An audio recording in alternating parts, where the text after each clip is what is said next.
My name is Esther Stamford Kosei, and I'm here in discussion with Jerry Amakwando. Yes, indeed. Jerry Kobina Amakwando, Yes, let me say. indeed. Let me get it correct. Yeah. So, Jerry, I've been hearing a lot about you. Okay, I have met you before. Yeah. But it's good to be able to sit down and have a little deeper reasoning with you at this time. And I guess a question that's been on my mind is, if I ask you, who is Jerry? Who is Jerry Kobina Amakwando? How are you going to answer that? I take my time to answer, and then I'd always insist on the fact that I'm a young African. I'm a Ghanaian.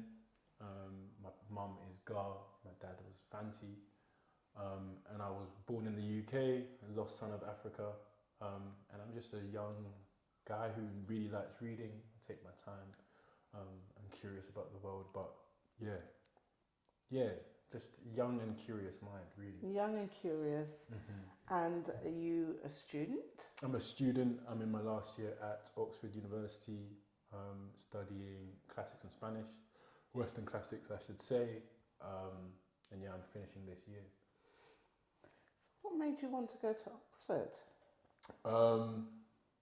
Just the typical education. I think, it's that sort of narrative that is very right and makes very sense, and is, also embedded in a tradition of African intellectualism, which is that my parents insisted on education as a way of navigating the world around us. And yeah, like Dave says, I grew up in Streatham. Teachers were giving man tests, but my parents were just telling me that I had to focus on them tests and work on that education. And so I was that's just always been the thing. And so a place like that, as weird as it seems, never felt like it couldn't be a place where we should be studying. And then the question of what type of education that was, and the question of miseducation kind of only came up much later in my life, when I was navigating that space and had to work out what it meant for me and what that education was leading me to. So yeah, really. Okay, well, thank you, Jerry. I think we all have a much better sense of who you are, which is really helpful now that we're going to go on to talk about this case, the global majority versus the United Kingdom government. And it's not only a case, it's also a campaign. So tell us, what is it in a nutshell, this case and the campaign? Tell us about that. The campaign and the case really are one and the same thing. Of course, essentially, in essence, we are myself and two amazing sisters, Sister Adetola and Sister Marina, were taking the UK government to court. And our argument is actually really quite simple. Our argument is that the government's inaction on climate change, its inaction to secure our rights, are violations of Articles 2, 8 and 14, which are the rights to life, the rights to family life, and the right to not be discriminated against. And so really it's simple. It's the fact that not only is the government's inaction, but the government's leading historic role and contribution to the continued destruction of African peoples, but also our communities here, just no longer can run. So these articles, you're referring to the European Convention on Human Rights? Yes, as enshrined in UK law under the Human Rights Act of 1998. Okay. Wow. some legal knowledge you're flying on us there. Okay. So, all right. So you've introduced this case, fascinating case. When did this case begin? So it's been a project that we've been working on really since the end of last year's summer. We all witnessed, and our community very viscerally experienced those mobilizations, but also just the re-visibilization of our frustrations, of the pain in our community, and that was manifest, largely through this, wave of global north realization. And so working in some decolonial activism spaces, and then engaging with the question of the disproportionate harm of the environmental crisis and its historical colonial reality, we met, it really kind of formed around the first of Mosiah. I came to the Groundings Rebellion there, organised by people like yourself in Brixton, and that was around the time when it really galvanised, and we met as co-claimants, and the case kind of became a solid thing, and we knew we kind of wanted to take it on and do it. That's right. And that's when I met you first. Mm-hmm.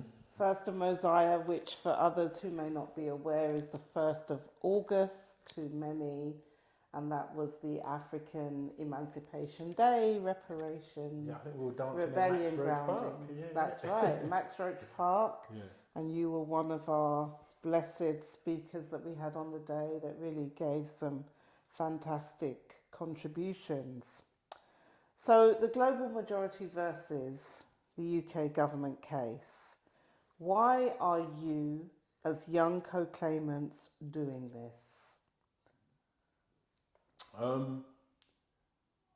Speaking as a collective, I think we understand, for us, this is a sense in which we had to kind of step up to what it is to be any member of any diaspora living in the heart of any Euro-American imperial metropolis. So to live in London, to have grown up in London, tied and meted to British establishments, studying in places like we study, which have been responsible for the formation of thousands of colonial officers and administrators that were headed around the globe to run the British Empire.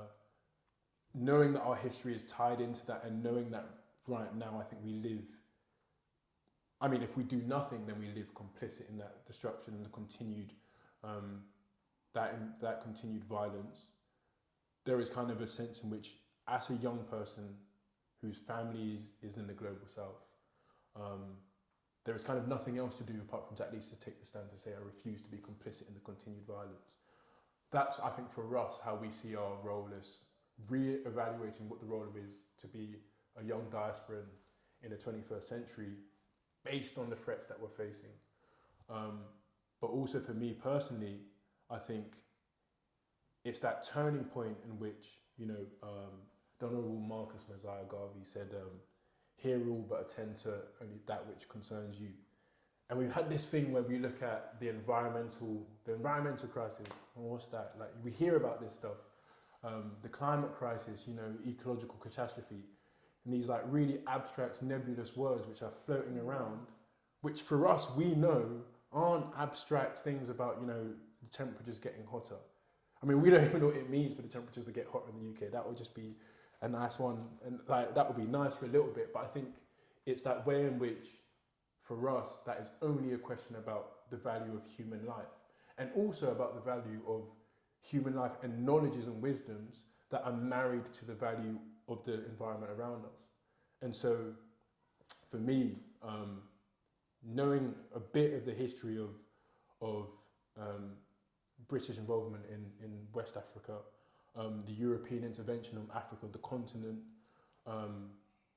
we're kind of stepping into a time where there is nothing else to do. The rights and the realities of the expectations of what our lifetime can be, what we're going to witness in our lifetime, leave us with very few options. And I'm blessed to have found an avenue that allows us to give us space to work with our communities to advance the struggle. Just in So as much say as we a can. bit more about that in terms of why this case is different. Mm-hmm. Because we've been hearing of several cases being brought by young people like yourself. Mm-hmm. But what's different about this case in relation to who you as three young people as co-claimants are? Mm-hmm. It's simple, and it's all rooted in this sense of family for us. It's rooted in our sense of identities as African peoples. Sister Marina, she's from Abiyala. But I mean, the continued dehumanization of African life is manifest so perfectly in the fact that we have this abstract situation where some brave young faces from the global north step up and they say, oh, you know, our government's funding oil companies, say. Now, our government's fund is involved in, you know, it won't even be arms, we won't even get that far, but it might be, you know, fossil fuels. Now, on the coasts of Ghana, that's where the reality of what that looks like, that violence looks like. It's in the Achiwa forest that mining companies have displaced and dispossessed family members, you know, whole communities. It's in Accra where the flooding has already reached that sort of serious reality where most people are staring at, and yeah, I mean, again, it comes down to the level of violence that they experience on a daily basis. And the dehumanization that we see that is manifest in young people who step up well-intentioned as they are to talk about a reality which is bound up in the everyday experiences of people in the global south is the same dehumanization that has brought us to this point, that has invisibilized the struggles of Africans, that has made the rights and values of our people next to nil when pretty much we and the rest of the global majority are the people on whom a sense of global justice hinges. And so for us, it's this simple thing, which is I'm led to believe that the UK government is meant to safeguard my right to life. I'm led to believe that. That's what we get told, that we live in a liberal democracy. But my family, my Article 8 right to family life, my family, I know where they are. They live on the continent of Africa. They live all around the world. Our family, I mean, you know, we're a migrant people. I have family all around the world. So what does it mean to say that we have a government, to believe that we have a government that safeguards our rights, when the lived experiences, the actual current realities of our people are, you know, suffering the continued manifestation of the Ma'angamizi? That's, for us, where this case is different. That this is not about some abstract numbers. This isn't about temperature, degrees, limits, which don't translate to anything real, but it's talking about the lived experience of the global majority and the people who are, you know, suffering violence. And for every day, that struggle is the one that we live at the expense of. And so for us, I mean, the success of this case and the difference about this case is that it's not about us. And it's never been about us, and it continues to be about our family and the people who are supporting the world's life systems. And that's the reality that we have to go back and check that truth that is written into the history of our people, of our resistance, which is centuries long, and continue that struggle. And I think that is the difference, and that's where we actually have a sincere chance at addressing the global inequalities and the sort of things that have become buzzwords in the global north. We aren't interested in being, there's no point calling out names, but we're not interested in being, I'm not interested in it. But we're interested in real tangible gains for current resistance right now. And when I think about what you're saying, the term the global majority really, really does strike me, comes across very powerfully. And so what are you trying to catalyse and inspire by framing the case and the campaign in this way? It happens on many levels. For us, it's the way in which we re-enshrine internationalism in domestic law, in domestic realities, that we stop the violence of erasing the existence of the majority of people, that we address, you know, some of the best of British traditions even, by going back and collecting a history of internationalism, of people who realised that real global liberation was bound up only in the real advances of people on the grassroots and the grounds globally. And for us, it's that ability to continue to consolidate the gains made by real resistance, which is happening every day right now, while we have the luxury to have this conversation like this, but to be able to bring a sense of consolidating the networks that have already been built by community resistance, based on whom, you know, we actually might see the significant changes that we talk about. And so if Global Majority can get us out of the BAME box and give a sense of, you know, direction to miseducated young peoples here and in the global north, and if it can reframe and challenge the hypocrisy of a climate movement that is insistent on being .org.uk or being based in the US, I mean, if we can be part of that and just step alongside our siblings who who we're taking leadership from, then we think we actually do we do a bit more than talking about solidarity. We can actually stand in solidarity and act in solidarity. And it's only with the support of our communities that we know that we can do that, and we are doing that. That's excellent to hear.